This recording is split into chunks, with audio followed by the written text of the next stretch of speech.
اویس بھائی گل ہی مک گئی.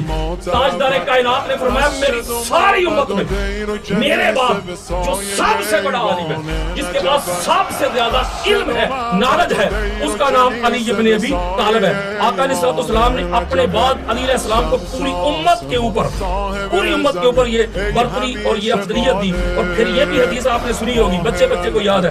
آقا علیہ السلام نے فرمایا آنا مدینۃ العلم و علی بابھا, میں علم کا شہر ہوں اور علی اس کا دروازہ ہے. اور آقا علیہ السلام فرماتے ہیں کہ جسے چاہیے کہ وہ میرے علم تک پہنچے, فمن اراد العلم فلیات الباب, جو چاہتا ہے کہ اس کو علم ملے اس کی ایک ہی صورت ہے, علی سے ہوتا ہوا ہے.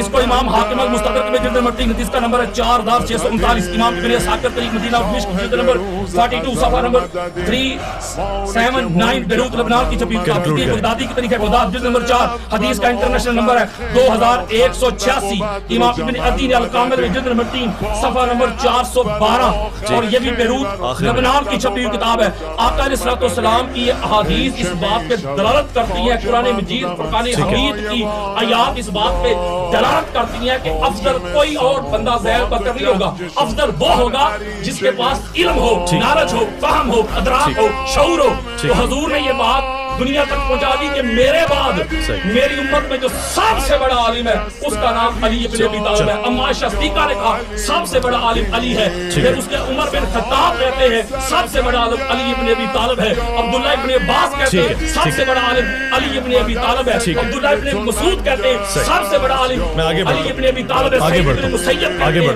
یحییٰ بن سعید کہتے ہیں کہ علی سے بڑا عالم کوئی نہیں, علی سے بڑا عالم کوئی نہیں, تو علی سے بڑھ کے اب تو کیسے. ٹھیک ہو گیا.